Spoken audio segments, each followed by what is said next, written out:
चलिए, हमने कल पढ़ लिया था यहाँ पे व्यंजन के बारे में, पूरी हमको नॉलेज हो गई थी कि किस तरह से व्यंजन है, क्या है, वो हमने देखा था। अब हमारा जो नेक्स्ट टॉपिक आता है इसमें, इसके अंतर्गत आता है वर्ण के प्रकार। यानी वर्ण क्या चीज है? वर्ण के प्रकार के अंतर्गत हमारा आता है स्वर और व्यंजन। स्वर के अंतर्गत देखिए, हमने जिन वर्णों के उच्चारण में किसी अन्य वर्ण की सहायता की जरूरत नहीं पड़ती उसे हम स्वर कहते हैं। लिख लीजिए जो भी लिखना चाह रहे हैं, स्वर। यानी अगर हमसे पूछा जाए कि स्वर क्या है, तो आप सीधा सीधा बोलते हैं कि स्वर है मतलब अ आ इ ई स्वर है। तो इसका अगर हम डेफिनेशन देखेंगे, परिभाषा देखेंगे, तो परिभाषा हमारी किस तरह से होती है? जिन वर्णों के उच्चारण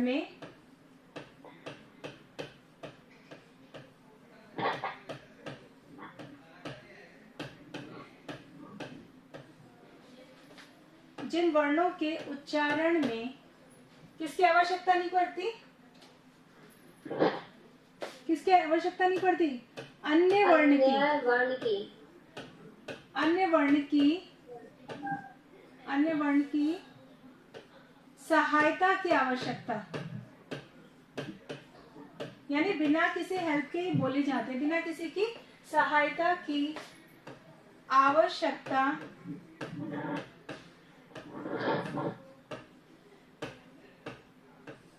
नहीं पड़ती,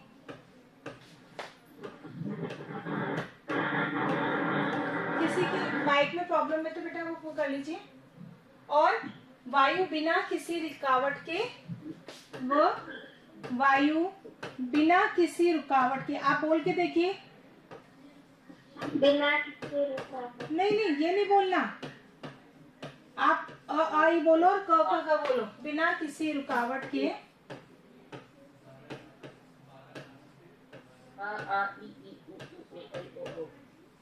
हाँ, तो हमको किसी की ना तो हेल्प की जरूरत होती है, और अ आ ई उ मतलब कोई किसी से हेल्प की जरूरत नहीं पड़ती, और ना ही जो मुंह से जो वायु निकलती है उसमें इजीली वो वायु बाहर निकलती है। रुकावट के मुंह से वायु बाहर निकलती है।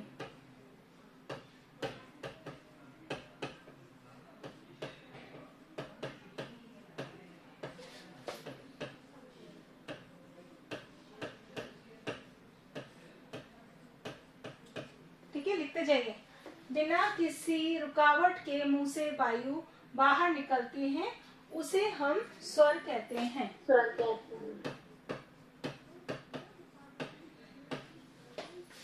अब आप ये नहीं कहोगे कि स्वर मतलब अ आ इ ई।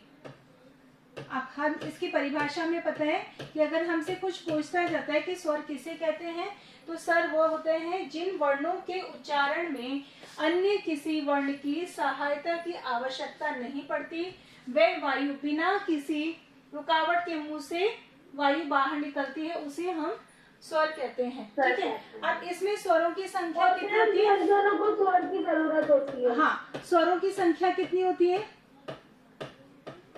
11। कल बताई थी मैंने, 11 होती है। 11 होती है। ठीक है, स्वरों की संख्या 11 होती है, जिसके अंतर्गत हमारा क्या आता है? अ से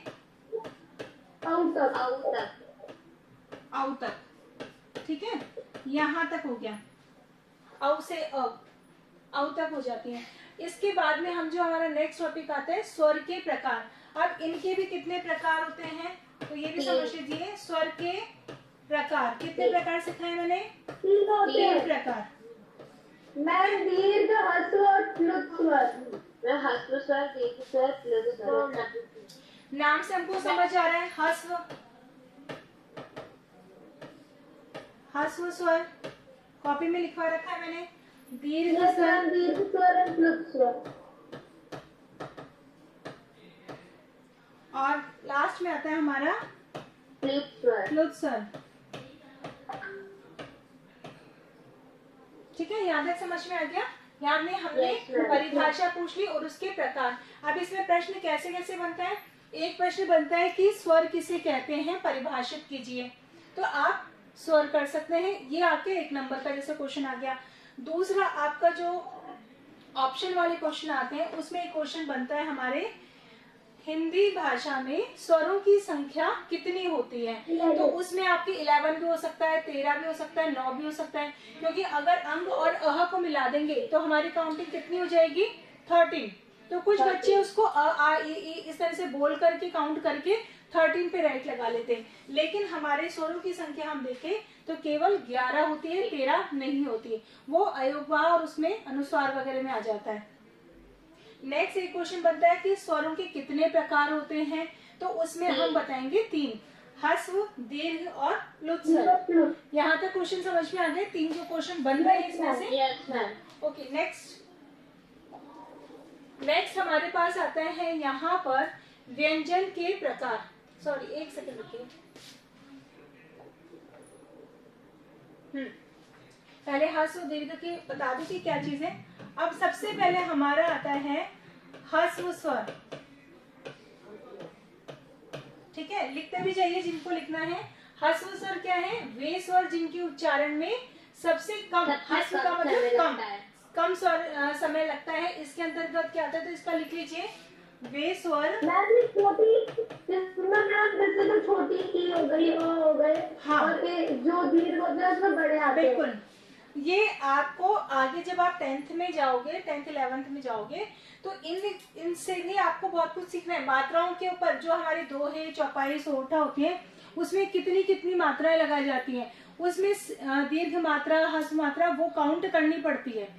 ठीक है, आप जब आगे नेक्स्ट क्लास में पढ़ोगे तो उसमें जो दोहा या सोरठा होती है उसमें जो मात्राएं लगती हैं वो काउंट करके लगती हैं। ऐसे नहीं कि कुछ भी लिख दिया अपन ने, वो चीज आप नेक्स्ट क्लास में समझोगे। ठीक है, तो अब इसमें क्वेश्चन बनता है हमारा, वे स्वर जिनके उच्चारण में आगे सबसे कम समय लगता है। बहुत कम समय लगता है। अब कम समय किस में लगेगा? कोई कम छोटा करेंगे उसमें कम समय लगेगा, बड़े काम में ज्यादा। तो यहाँ पर जब छोटे होंगे, छोटा हो, बहुत कम समय लगता है,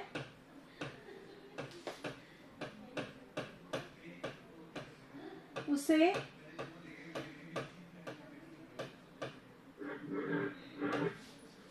ह्रस्व स्वर कहते हैं।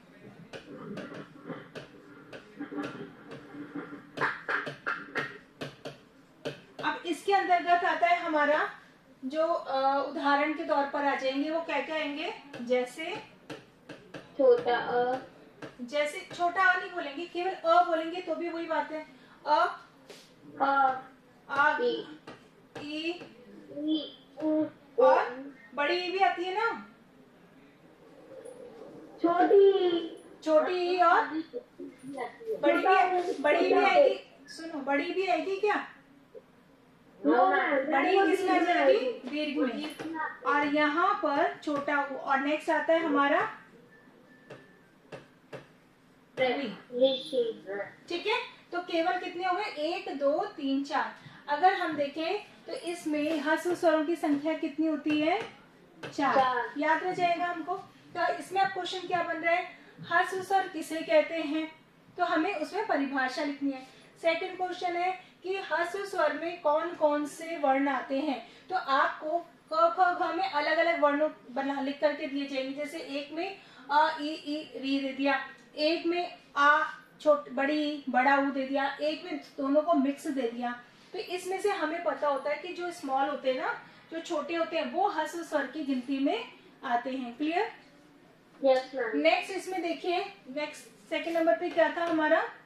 दीर्घ स्वर। दीर्घ स्वर। दीर्घ का मतलब भी क्या होता है? बड़ा, जिसमें ह्रस्व से थोड़ा बड़ा ज्यादा। बस ह्रस्व का मतलब छोटा, दीर्घ का मतलब बड़ा। इस तरह से भी याद कर सकते हो। अब इसमें भी सेम परिभाषा कैसे हो जाएगी?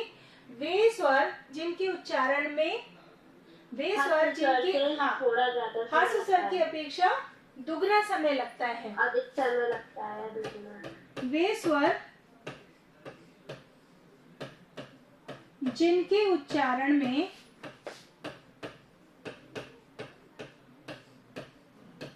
किससे? ह्रस्व स्वर से। ह्रस्व स्वर से।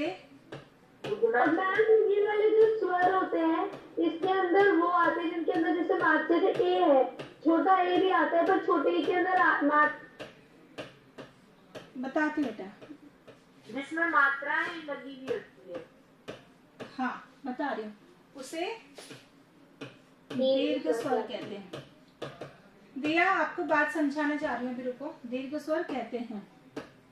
आपको वैसे नोट्स लिखवा रखे हैं, बट जैसे जो बच्चे अभी ऐड हुए ना, उनको दिक्कत नहीं होगी, आप लोगों से मांगना नहीं पड़ेगा, तो इजीली बच्चे यहाँ से कॉपी कर सकते हैं। देखिए ह्रस्व स्वर में हमने 4 चीजें बताई थी। अब इन चारों में कहीं मात्रा नजर आ रही है क्या हमको? नो मैम, नहीं मात्रा नजर आ रही है। और दीर्घ स्वर के अंदर कौन कौन से आ जाते हैं?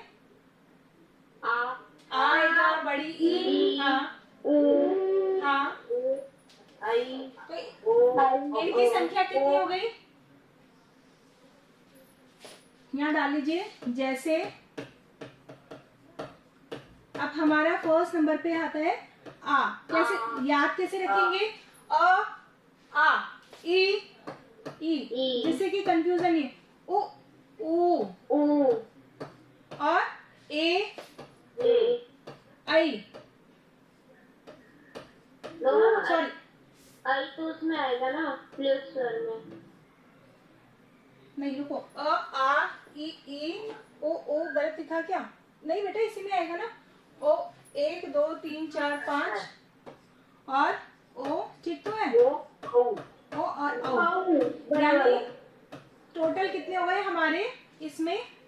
टोटल कितने हो गए? 7। मैम बस प्लस स्वर भी तो होते हैं। हाँ बता रही, एक मिनट रुको। यहाँ तक समझ में आ गया?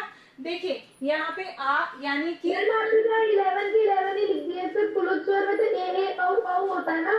रुको एक बार रुको, आगे सुनो तो सही आगे। अब देखिए यहाँ के अंतर्गत आ जाता है हमारा आ ई उ। अब यहाँ पर भी ए को इसलिए माना गया है क्योंकि जब हम कोई शब्द लिखते हैं, जैसे हमने मात्रा लिखी केला, तो ये मात्रा आएगी, तो इसलिए भी इसको ए के अंतर्गत रखा गया है। अब नेक्स्ट आता है हमारा प्लुत स्वर।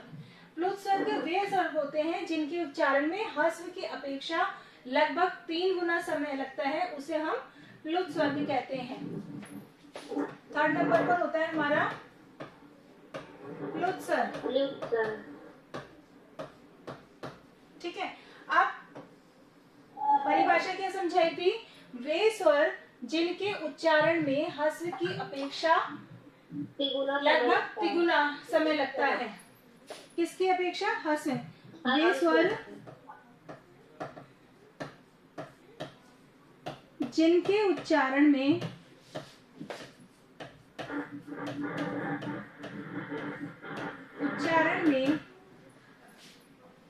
ह्रस्व की अपेक्षा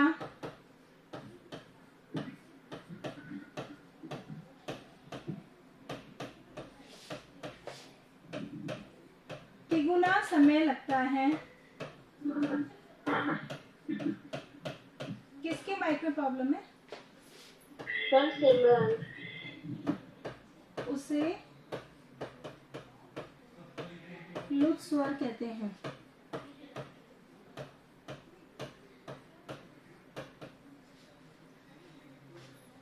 यानी कि यहाँ पे हमने टोटल स्वर पढ़े थे 11, और 11 में से 4 तो हमारे ह्रस्व स्वर के अंदर कर आ गए थे, और 7 हमारे आपने लिख दिया, वो तो गलती होगी। सुनो, 7 यहाँ आए थे, तो 4 और 7 कितने हो गए? 11 है ना। आप प्लुत स्वर में जैसे कि हम उच्चारण करते हैं, जैसे एक ये वाला जो चिन्ह लगाते हैं ना, यहाँ पे लिख लीजिए। जैसे आपने देखा होगा ये वाला चिन्ह सब कई जगह आपको सुनने में देखने में मिलता है। तो जैसे कि जब हमारी आवाज दूर तक गूंजती है या अंदर से नाद होता है ना, आवाज का नाद होता है, वहां पर हमारा प्लुत स्वर आता है। अब नाद कैसे आता है? जैसे इसका एग्जांपल, जैसे हम कहीं पहाड़ पर जाते हैं, हमने आवाज लगाई सुनो, तो वो सुनो दूर तक हमारा उसमें नाद हो रहा है ना। हाँ, कमरे में होते हैं, कुछ भी नहीं होता है जहाँ पे आवाज। इसी तरह जब हमको ओम का उच्चारण करते हैं, ओम,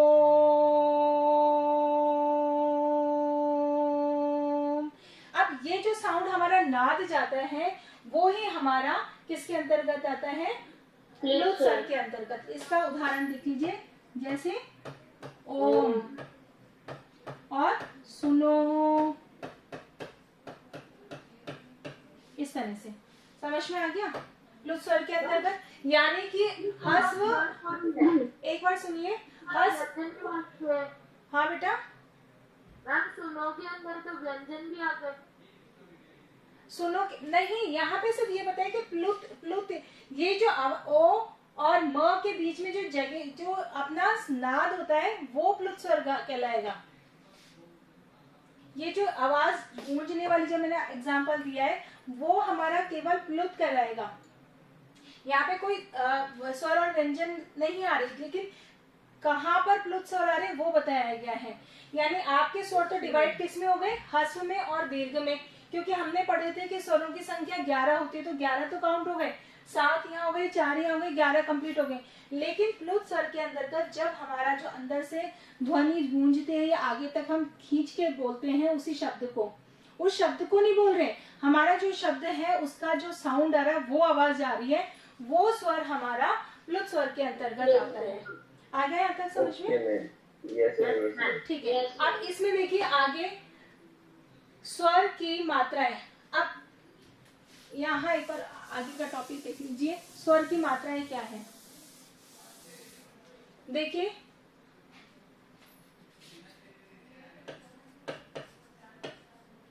स्वर की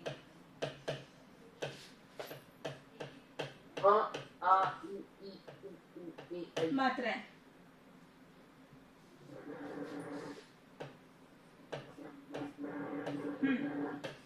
अब आपने देखा होगा कि हमने ये तो सोच लिया कि अ से लेकर के औ तक हमारे स्वरों की गिनती में आती हैं, लेकिन इनमें हर एक स्वर अपना अपनी एक मात्रा लेके चलता है। जैसे अ के अंदर कोई मात्रा नहीं आती, जब हम आ लिखते हैं तो आ की मात्रा निकलती है एक, इस तरह से समझ लो उसको। जैसे ये अ की कोई मात्रा नहीं है। अब आ की मात्रा में क्या लगेगा, ये वाला होता है हमारा आ, और आ क्या होता है, और ई में हमारा लगता है, जैसे छोटी ई की मात्रा ये लग जाएगी, बड़ी ई की मात्रा आगे लगता है। ठीक है। तो ये हमारी स्वरों की मात्रा हो गई, मतलब चिन्ह हो गए। मात्राएं तो ये है, ये चिन्ह हो गए। इस तरह के चिन्ह लग करके हम वर्णों के साथ, इनमें व्यंजन के साथ जोड़ करके हम मतलब शब्द बनाते हैं। अब देखिए इनके उच्चारण में हमें किसी वर्ण की जरूरत नहीं होती, लेकिन जब हम वर्ण लिखते हैं तो वर्णों के उच्चारण में हमें स्वरों की आवश्यकता पड़ती है। क्लियर? हाँ। अब आता है नेक्स्ट हमारा व्यंजन। अब व्यंजन में देखिए क्या आएगा बेटा, आपका माइक बंद कर लीजिए, ठीक है।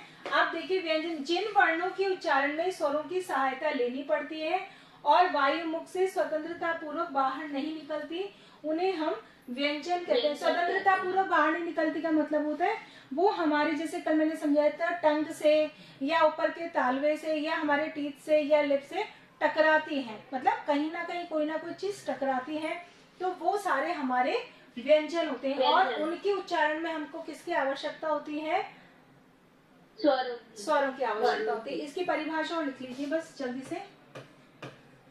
जिन वर्णों के उच्चारण में, अगर आप इसको एक बार अभी पढ़ लिया और एक बार घर जाके और पढ़ लोगे और एक बार 2 दिन बाद फिर वापस से रीड कर लोगे, तो जहां तक मैं समझती हूँ आपको समझ में आ जाएगा। में स्वरों की सहायता की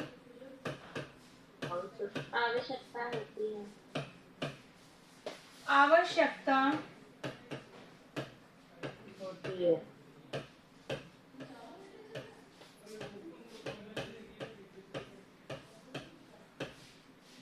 होती है, उसे वे क्या बोला आपने, क्या कह रहे हो आप, क्या बोल रहे हो बेटा? वे वर्ण जो बिना मतलब रुकावट के, हाँ, जो स्वतंत्रता पूर्वक जो हमारे मुख से जो वायु निकलती है, वो वायु हमारी स्वतंत्रता पूर्वक निकलती है, वे मुख से जो वायु निकलती है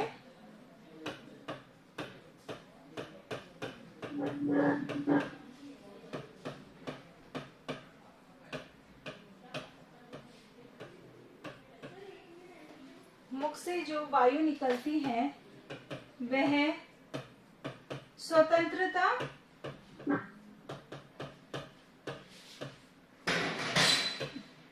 पूर्वक निकलती है,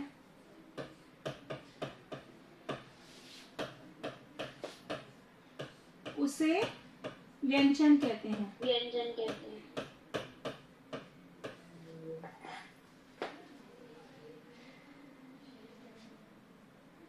अरे मैंने ये स्वतंत्रता में ये सर्च किया, स्वतंत्रता।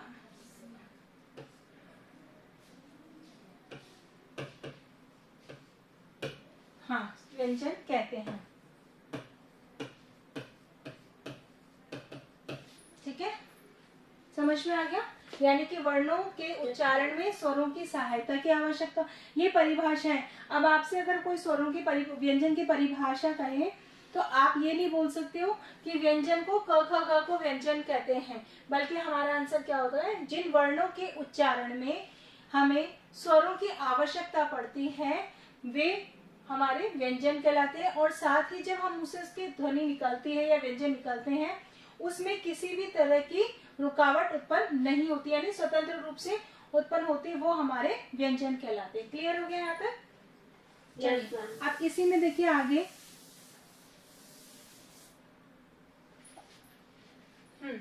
व्यंजन के प्रकार, जैसे हमने स्वर के प्रकार पढ़े थे, स्वर के कितने प्रकार पढ़े थे अभी अपन ने, बताओ कौन कौन से थे? ह्रस्व स्वर, दीर्घ स्वर, प्लुत स्वर। कृतिका, ये कनिष्का और दिव्या, दोनों के अलावा बाकी बच्चों को बोलने में कहाँ दिक्कत आती है? या तो समझ में नहीं आ रहा है या बोलना नहीं चाह रहे हो। हाँ, बाकी बच्चों की भी आवाज मेरे पास आनी चाहिए।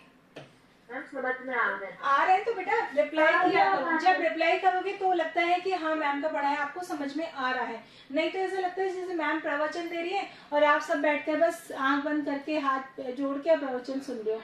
तो प्रवचन थोड़ा ना सुन रहे हैं अपन, क्रॉस क्वेश्चन करेंगे, बोलेंगे हम क्या गलत बोल रहे हैं क्या सही बोल रहे हैं, तब पता चलता है। हमारा नेक्स्ट आता है व्यंजन के प्रकार। अब व्यंजन के प्रकार कितने होते हैं? बाकी बच्चे कोई बता सकता है? 3। कनिष्का और दिव्या को छोड़ के कितने प्रकार होते हैं व्यंजन के? मैम 3। दिव्या और कनिष्का थोड़ी देर के लिए नहीं बोलेंगे, है ना, ये तो रिप्लाई करते हैं। बाकी बच्चों को भी आदत डालिए। कितने? 5 कौन बोल रहा है? व्यंजनों के प्रकार में हम लिखते हैं, सबसे फर्स्ट हमारा होता है, ये कल मैंने सब करवा रखे, कल भी करवाया था शॉर्ट में, फिर जवाब क्यों नहीं आता मेरे पास? सेकंड नंबर पे हमने पढ़ा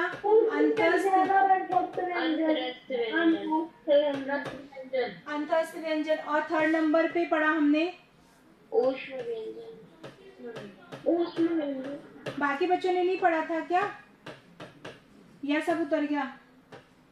हम पढ़ा था। तो बेटा जवाब दो ना, तभी तो मुझे लगेगा। हाँ, अभी पहले इसको देख लेते हैं फिर आगे मैं बताती हूँ। यहाँ होता है हमारा 3 भाग में डिवाइड के, स्पर्श, अंतस्थ, ऊष्म।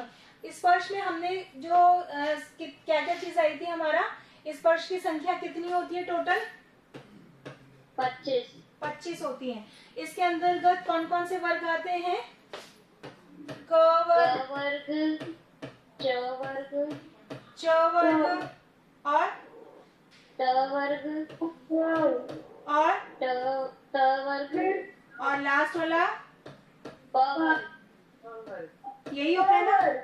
हाँ, तो हमने पढ़ा कि ऐसे वर्ण जिनकी उच्चारण में जीभ मुख से के विभिन्न भागों को, आपकी जो टंग होती है वो अंदर के जो भाग है उसमें टच करती है, उसे हम स्पर्श व्यंजन के नाम से कहते हैं। क से लेकर तुमने जो कल पढ़ा था वही है ना? हाँ वही है, इसी की डिटेल बता रही बेटा, क्योंकि उसमें परिभाषा नहीं थी, है ना।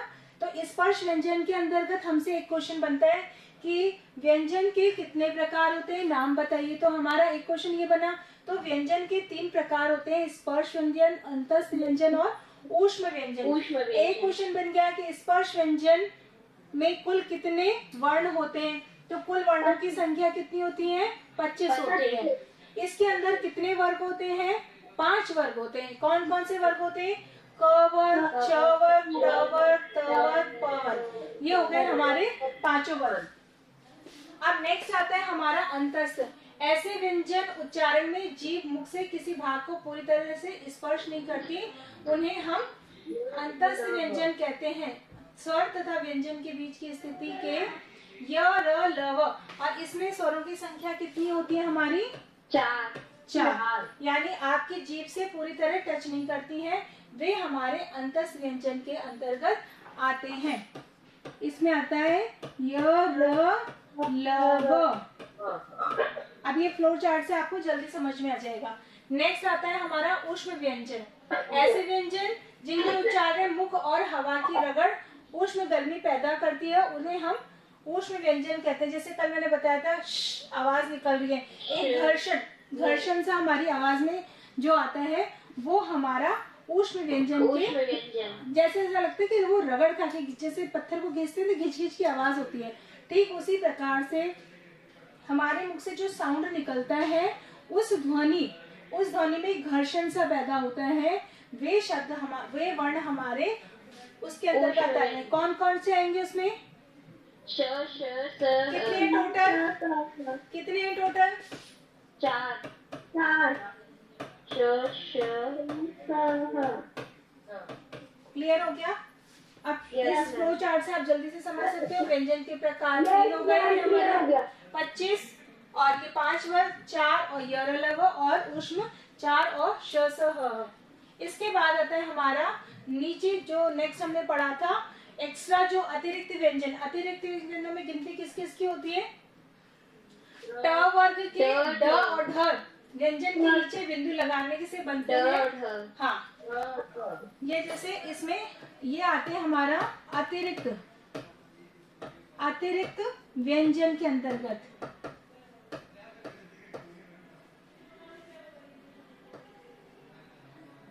अतिरिक्त व्यंजन। अब इसके अंतर्गत हमारा आता है जो ट वाली लाइन में ड आता है वो और ढ।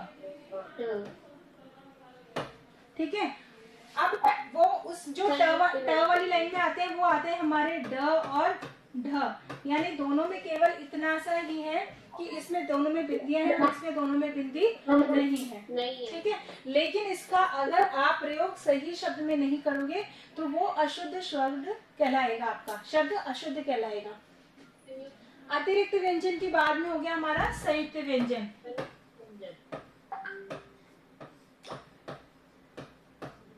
ये भी 4 होते हैं। हाँ, ये भी 4 होते हैं। इनके कौन कौन से? श, त्र, ज्ञ, श, त्र, ज्ञ और श, श्रम। पुराना त्र लिखते हैं वो भी लिख सकते हैं ना? हाँ, लिख सकते हो, कोई दिक्कत नहीं है, लेकिन जो सही तरीका है वो ये लिखा है। ठीक है। संयुक्त व्यंजन के अंतर्गत हमारे आ गए हैं श, त्र, ज्ञ। ये यहाँ पर हो गया। हाँ मैम टाइम हो गया। ओके बेटा।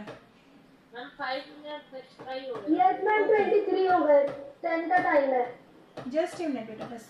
द्वैत व्यंजन के अंतर्गत कौन से व्यंजन आते हैं?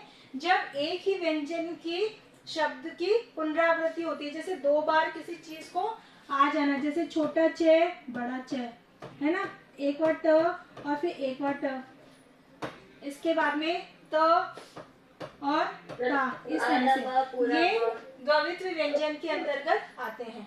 ठीक है। यहाँ तक कर लेते हैं, फिर कल हम करेंगे नेक्स्ट। ओके,